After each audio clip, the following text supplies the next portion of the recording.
Are you looking to start an online business but don't know where to start? Well, you've come to the right place, because in this training, I'm going to be sharing with you how you can build your business from zero as a beginner. I'm going to be sharing with you today 7 steps that you need to take if you are new in business or building your business from scratch. Okay, so it always amazes me, guys, how many clients come into any of my programs where they're learning a specific strategy or to start a certain type of business, but they've never actually developed or launched or started an online business ever before. So it's really, really important to understand the foundational steps you need to take before starting any kind of business. So we're going to go over these today.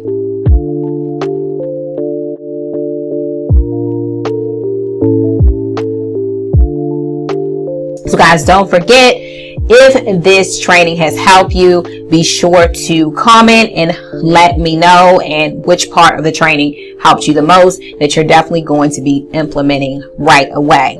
So let's get into it, guys. So the first step that you're going to want to do as a business owner is the research. This step is actually going to set you apart from many other businesses in your industry, because a lot of businesses do not take the time to actually do this step. A lot of businesses actually miss this step, and because of this, they aren't successful with their businesses because they aren't willing to do the research. So you'll save yourself a lot of headaches and missteps by researching before you actually start your business. So here are just a few tips for you when you are in this step or at this step and you're ready to research your business. So number 1, you want to research other successful businesses that have thriving companies in your industry. The good part about research, guys, is that it's completely free online. So if you can find evidence of other companies that have a good success rate in your industry, you can get out there and study those companies for completely free and gather your information, take your notes, get your data right offline about these companies, what's working, and all that kind of stuff. Number 2, research your ideal customers. What products do they love? What content do they respond best to? What motivates them to buy? What are the pain points? What do they need? So these are some different questions that you can answer for yourself as you are researching your ideal customers. You basically want to go to platforms and things that your customers are hanging out in, or forums or groups. See what they're talking about. Just kind of put your ear to the ground and listen in on what they're talking about. Get to know them inside and out so you understand how to serve them. Number 3 is going to be to research your product idea in depth. So instead of just putting a product out there, you really want to know everything about that product idea, just to kind of see, is it really and truly a demand for this product? Is this a good idea? You want to do some research about your product so you know everything about it. So next, we want to ask ourselves, will this product idea make my customer's life easier or improve their quality of life? Number 2, will this product idea meet a specific need? Number 3, what makes my product so special? Number 4, what makes my product stand out? Number 5, will this product make things more convenient for my customers? Number 2, give yourself a proposed business start date.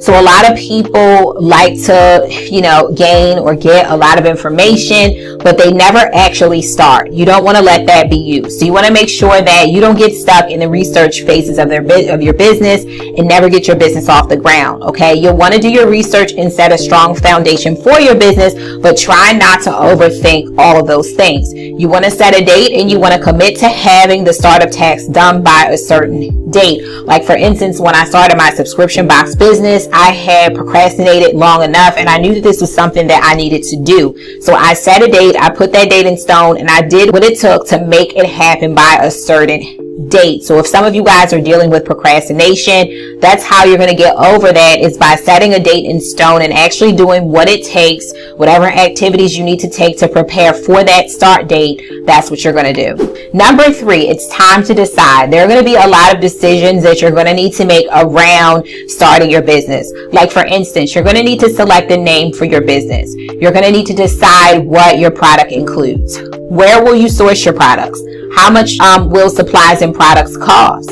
Where will you sell your products? You want to brainstorm how you'll market and share the products. And there's so much more research that I won't cover here, guys, but these are some of the main points that you need to decide on to be able to make this happen for your business. Number 4 is going to be the setup. So you'll need to legally get set up with your state, How to do that varies by state, but this is kind of like an overview of what the setup needs to look like. In many states, you're going to need an EIN, an employer identification number. You may need a tax ID number or a sales and use tax number, or both. I have both. And then some people incorporate their businesses.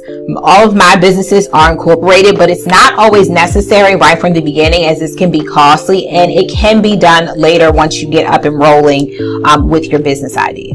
Number 5, audience building. I always say that don't put the cart before the horse by getting too concerned with creating the actual ins and outs of your product before you've actually started building an audience. Because a lot of times what people do is they take most of their focus and they find most of their joy in creating the actual product.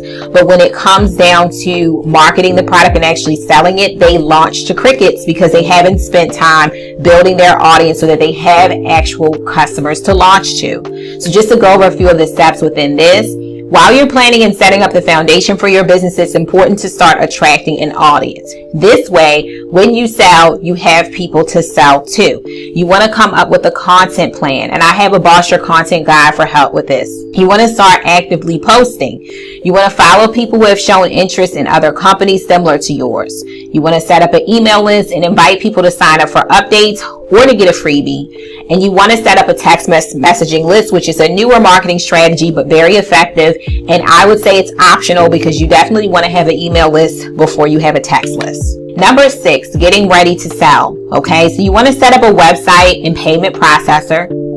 You want to begin to order products and supplies. You want to price your items and add your items to your website. And our last step is market. This is one of the absolute most important steps for your business. Okay, you want to prepare to shout from the rooftops about your business. You want to share your product and service every single place that you can. And these are just some different ideas: Pinterest, YouTube, social media, ads, blogging, influencers, videos, direct mail, and podcasts. You definitely want to take on activities that best fit your business model and personality. All right, guys, so that's pretty much it. This is the Business Builder Guide for Beginners. This is just a brief training that I wanted to share with you. Definitely let me know if this has helped you to take the beginning steps in your business. Thank you so much for listening in. Be blessed.